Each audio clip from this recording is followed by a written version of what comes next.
안녕하세요. 라이프노트입니다.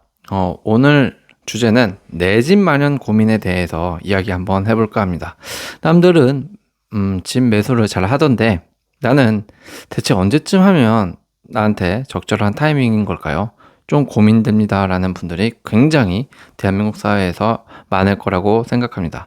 집 매수는 뭐 누구나 다 꿈이기도 하고, 그러니까 내 집 마련은 누구나 대한민국 사람이라면 꿈일 거고, 이 꿈을 이루는 데는 각자 제각기 다 다른 환경에서 제각기 다 다른 타이밍에서 진행을 해야 될 겁니다. 돈도 갖고 있는 상황이 다 다르고요. 돈을 또 융통할 수 있는 상황도 다 다르기 때문에 내 집 마련 시기가 서로 다 다르게 되는 거죠. 그렇다면 즉 나한테 가장 잘 맞는 내 집 마련 타이밍은 언젠가라는 주제로 한번 진행을 해보도록 하겠습니다.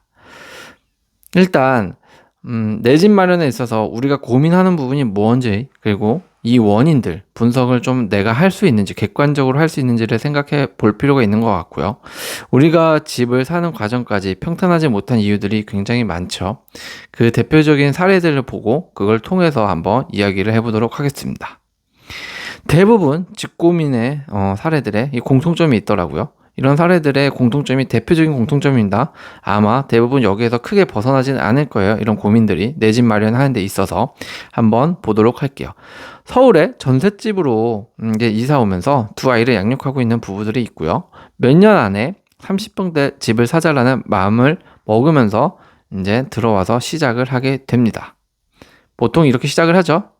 자, 여기서 드는 생각은 이 부부들은 왜 집을 매수하지 못했을까입니다. 당연히 이유는 돈이 부족해서일 건데, 돈이 부족해도 대출을 좀 레버리지를 많이 이용해서 그냥 매수를 하는 사람도 있고, 누구는 조금 대출을 겁을 내서 잘 사지 못하는 그런 사람들도 있죠. 대출을 50% 이상씩 주고 사는 게 매우 큰 고민거리로 작용하는 분들이 대부분 집을 제때 타이밍에 매수하지 못합니다. 왜냐하면 대출을 무서워하시는 분들은 내가 내는 매달 내는 이 원리금에 대한 압박감을 잘 이겨내지 못하더라고요. 그게 싫다라는 성격상 그게 싫다라고 하는 분들이 굉장히 많기 때문에 바로 집을 보통은 매수를 잘 못합니다. 여기서 첫 번째 오류가 발생을 하기 시작하는 거죠. 자, 집을 몇 년 안에 사기로 했다면 빨리 사고 갚아나가는 게 더 나은 결정이죠. 왜냐하면 집값은 오를 테니까요. 그런데 정부 정책 이슈 등으로 인해서 집값이 갑자기 올라 못 사게 되는 악수가 생기는 게 첫 번째 오류, 가장 큰 문제일 겁니다. 부동산 가격이 사실 오르락 내리락 한다고는 하지만 그게 단순히 시세에 의해서만 되는 게 아니죠. 대부분의 부동산 가격이 급락하거나 급등하는 건 금리 문제, 정부에서 내는 정책 문제 때문에 거의 집값이 오르락내리락 하죠. 그러니까 정부 정책 이슈 하나만 놓고 보면 집값이 보인다고 해도 무방할 정도로 이 정부 정책이 굉장히 이제 영향을 많이 미치는 게 바로 부동산입니다.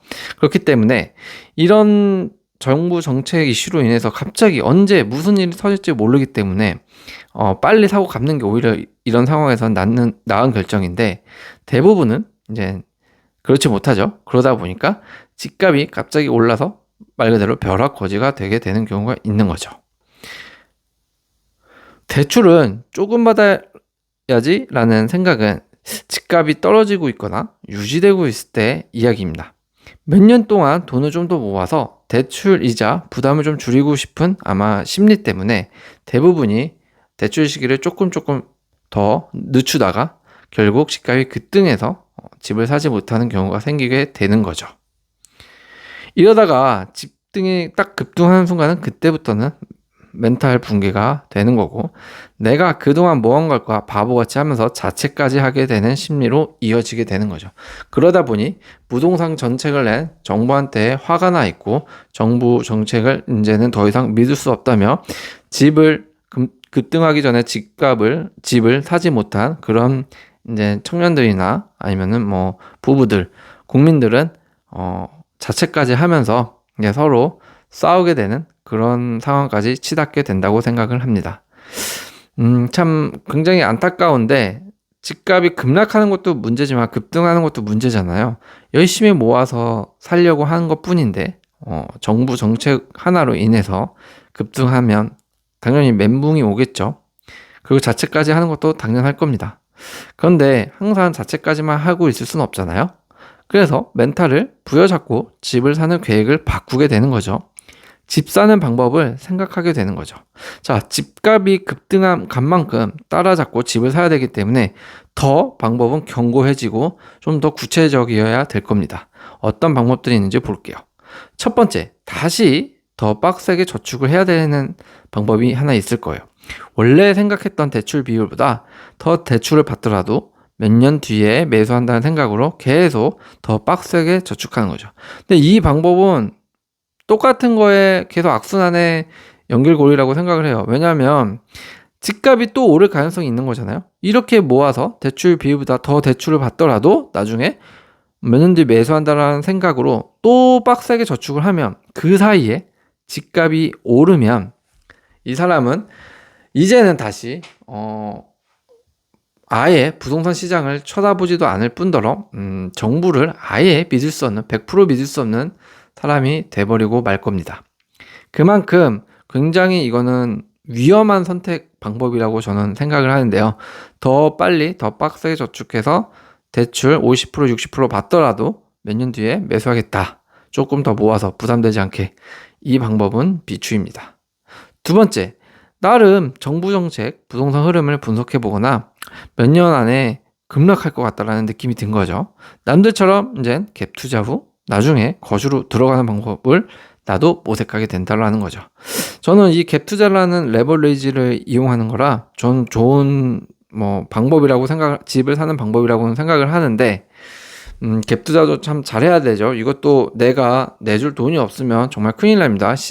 요 시기가 잘못 맞물려 가지고 집값은 오르지 않고 내가 내뱉어야 하는 전세금이 생길 경우 더 문제가 될 수도 있지만 앞서 말한 첫 번째 방법보다는 훨씬 나은 선택이라고 생각을 합니다. 자, 세 번째로는 아예 다른 집을 매수하는 방법도 있죠. 저는 개인적으로 이 부분은 제일 추천하는 방법이기도 합니다. 왜냐하면 내가 계속 봐왔던 집이 살려고 했지만 그게 이제 저축 시기와 부동산 시기가 안 맞아서 급등을 한 거잖아요. 그렇기 때문에 그 집을 계속 보고 있는 거는 저는 시간 낭비라고 생각을 합니다. 떨어져 봐야 사실 갑자기 70% 80% 코인처럼 떨어지는 게 아니란 말이죠.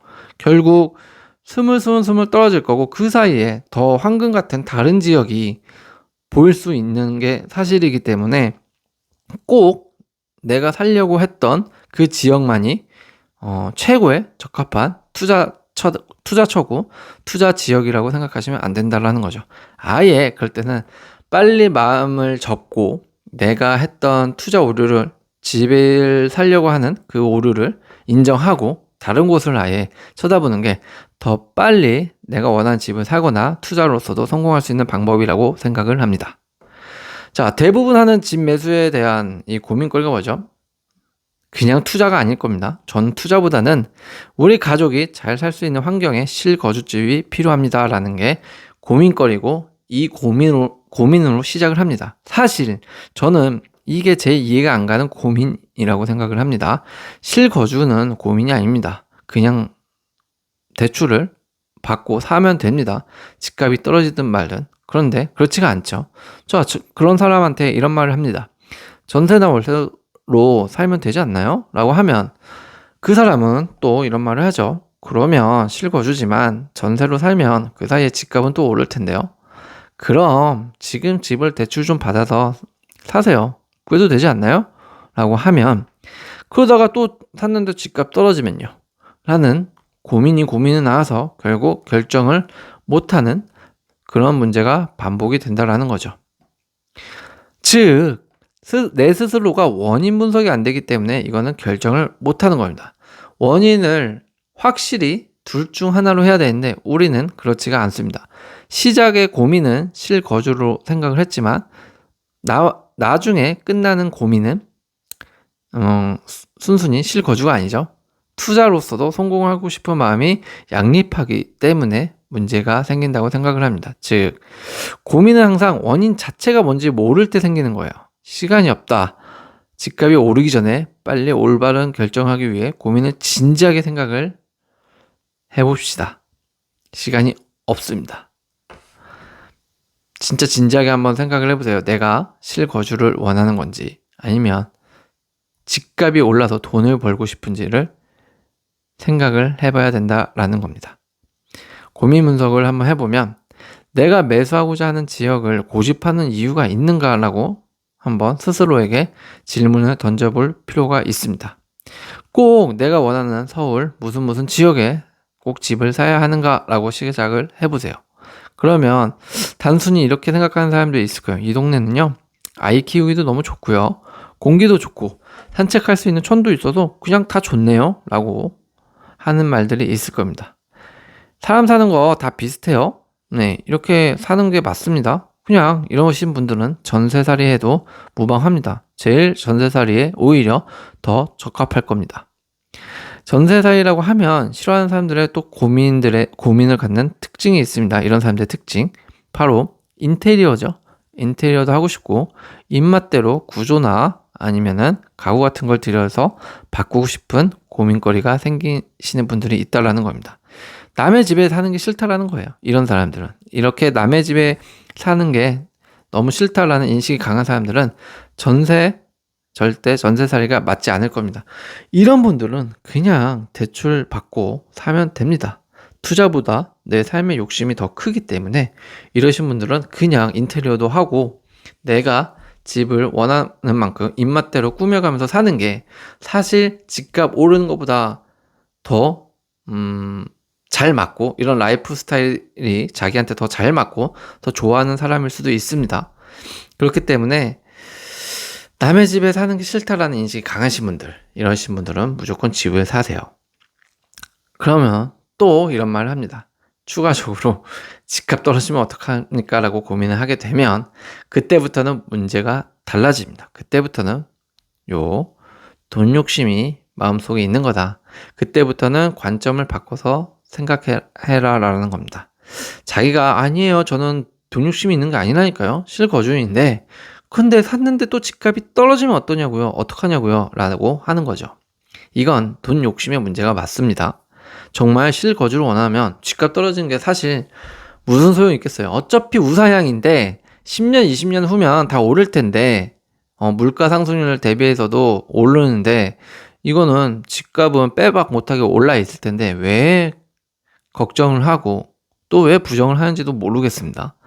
실거주를 원하는 사람이 아닙니다. 집값 떨어지면 어떡할까요? 라는 고민을 마음속에 있다면 요 사람들은 다 실거주를 원하는 게 아닙니다. 그럼 결국 투자 관점으로 집 매수를 고민하는 부분이 되는 건데, 그런 사람들이라면 분명히 짚고 넘어가야 할 부분이 있습니다. 투자 관점으로 집을 봤을 때는 내가 살려고 하는 이 실거주 집으로 투자까지 꼭 성공하려고 하지 말자라는 겁니다. 그러니까 무슨 말이냐, 투자하는 집하고 실거주하는 집하고 일치할 필요가 없다라는 겁니다. 일치할 필요가 없어요. 투자와 실거주는 달라도 됩니다. 바라봐야 하는 관점은 내가 꼭 삶을 영위하는 곳에서부터 돈을 벌려고 하지 말자. 투자는 그렇게 안 해도 된다라는 겁니다. 즉, 나와 내 가족은 전세살이를 살아도 집으로 돈을 버는 것은 다른 집이어도 좋다라는 거죠. 다른 지역을 보라라는 거예요. 오히려 이게 더 좋을 수가 있습니다. 내가 살고 있는 집으로 시세 차익이 나도 사실 팔아야 내 돈이 되는 거죠. 팔지도 않았는데 내 돈이 되지 않습니다. 절대로. 내가 적은 돈으로 전세 살고 있으면 나는 깨끗한 지역에서 깨끗한 집에서도 좀 살 수 있고, 적은 돈으로 어차피 이사 가면 또 그 보증금을 받으니까요. 나머지 돈으로는 또 집을 갭 투자 같은 투자할 여력이 생겨서 좋은 거죠. 그런데 잘 생각해 보십시오. 내가 살고 있는 집으로 돈을 벌려고 하면 여기에 돈이 묶여서 아무것도 못합니다. 내가 살고 있으면 나도 이사를 가야 되고, 여기에 인테리어 들였죠. 인테리어를 또 몇천 발랐죠. 취등록세 냈죠. 이것저것 다 하면은 사실 나의 전 재산이 묶여 있는 게 내가 살고 있는 집이기 때문에 투자 여력이 없어집니다. 그렇기 때문에 나는 좀 싼 데에서 조금 작은 평수에서 살아도 됩니다. 진짜 그냥 몸만 누워서 잠만 청할 수 있는 곳이어도 상관이 없다라는 거죠. 그만큼 전월세 살고 있어도 돼요. 대신에 그 여력으로 투자를 하면 되는 겁니다.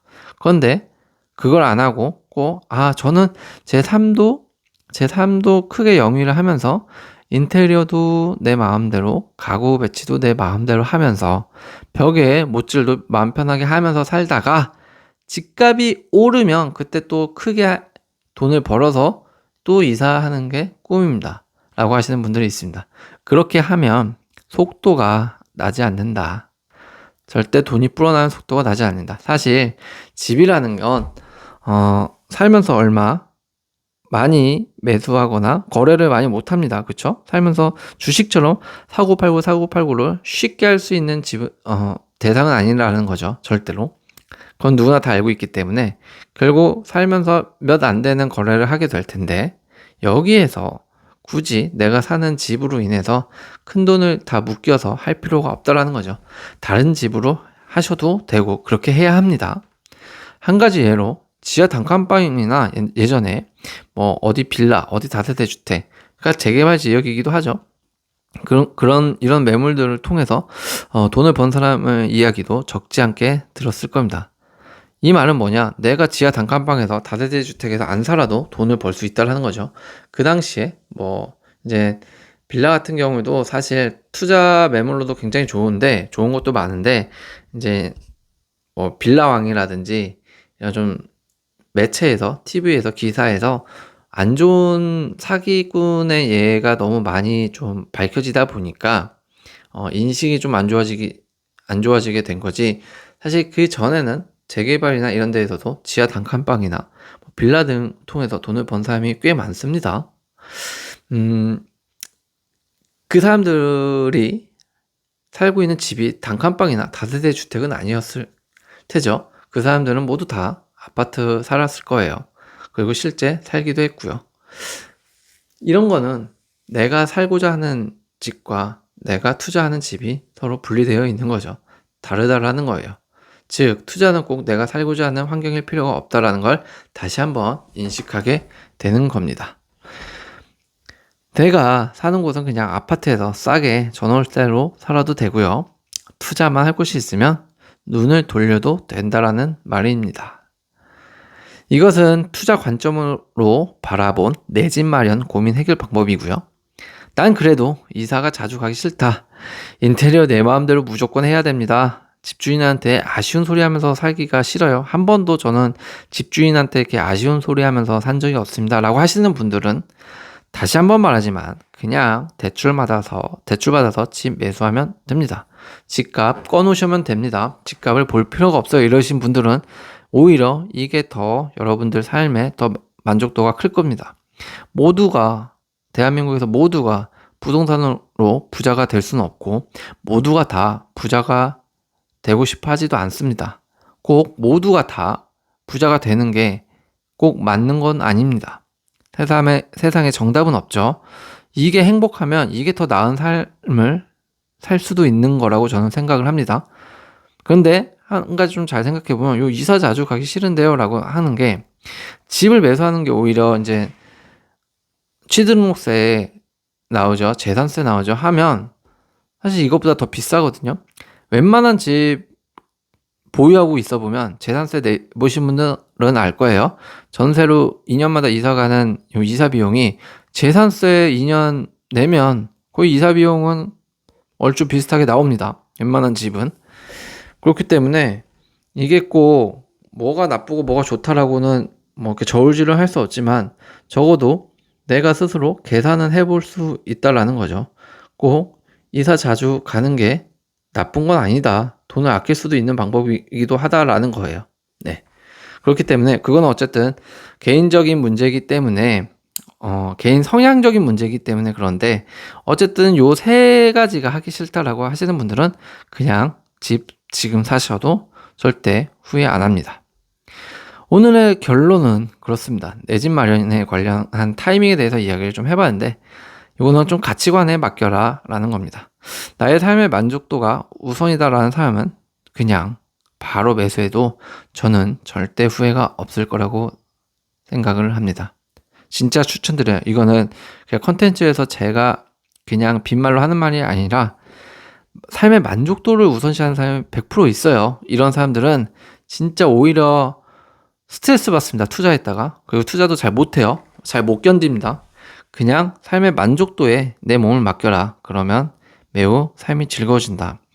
하지만 내가 부동산으로 돈 좀 벌어보고 싶다. 나도 남들처럼 좀 벌어보고 싶다라는 분은 가치관을 좀 바꾸고 몸테크하면서 집 매수할 여력으로 계속 투자해서 불려나가는 것을 저는 좀 추천을 드립니다. 그러면 계속 저는 싼데 전월세 살면서 정정근근하면서 인테리어도 못하고 집주인한테 아쉬운 소리나 좀 듣고 해야 되면서 이렇게 계속 살아야 되는 걸까요? 라는 질문을 할 수도 있는데요. 저는 어느 정도 목표치에 닿을 때까지는 계속 그렇게 사셔도 됩니다. 10년 동안 그렇게, 20년 동안 그렇게 살면 되나요? 네. 그래도 됩니다. 왜냐하면 여러분들이 원하는 그 근사치에 도달하지 못했다면 저는 계속 10년씩, 15년씩 전세 살아도 무방하다고 생각합니다. 절대 잘못된 게 아니에요. 전세 사는 게 흉도 아니고요. 또 전세 사는 게 더 싸고 돈 모을 수 있는 방법도 굉장히 더 많아집니다. 옵션이 좀 더 많아져요. 집을 매수한 상태보다는. 전세가요. 진짜예요. 월세도 그렇고요. 그렇기 때문에 오히려 내가 무엇인가를 전월세를 살면서 자산을 취득하고 그것이 좀 불어나고 그게 성공한 투자가 돼버리고 거기에서 돈이 나오는 무언가가 생긴다면 그 돈으로 전월세까지 내버리면 됩니다. 그러면은 오히려 여러분들은 더 성공적인 투자를 할 확률이 더 커지고 나중에 정말 제대로 한번 노려서 제대로 된 집을 살 수 있는 여력이 생기는 발판이 될 겁니다. 그렇기 때문에 투자를 원하시는 분들이고 돈을 불리고 싶다라는 부동산으로 돈을 불리고 싶다라고 하는 분들이라면 10년, 15년씩 전월세 살아도 되니까 계속 투자해서 불려나가는 걸 추천드립니다. 당연히 부동산으로 돈을 벌겠다라고 하는 거니까 개투자를 의미를 하는 거겠죠. 그래서 저는 내 집 마련은 이렇게 좀 가치관, 투자냐 아니면 좀 실거주냐 요 가치관에 따라서 바로 선택을 하면 답이 나올 거다. 너무 고민하지 말아라라는 거고요. 마지막으로 좀 드리고 싶은 얘기는 내가 집을 그냥 살면서 나중에 팔 때는 올라 있길 바래요. 그걸로 돈을 좀 벌고 싶어요 라고 하시는 분들도 분명 계실 겁니다. 그런데 그건 돈을 버는 게 아니에요. 왜냐하면 내가 갖고 있는 집 한 채가 전부일 거기 때문에 나의 전 재산이 모두 묶여있고 올인된 상태의 집이 내가 지금 현재 살고 있는 그런 삶을 영위하고 있는 실거주 집이기 때문에 이것으로 팔고 올랐을 때라면 기분은 좋겠지만 사실 내가 이사 가고자 하는 그 지역이나 집도 분명히 더 올라가 있을 거다. 그러면 그때 저울질하면 늦는다라는 거예요. 어떤 거에 좀 더 먼저 돈을 벌고 더 빨리 좋은 지역이나 더 큰 평수로 갈 수 있는 방법인지에 대해서 생각을 해보면 좀 더 답이 빠르게 내려지는 것 같습니다. 오늘도 이렇게 시청해 주셔서 너무 감사합니다.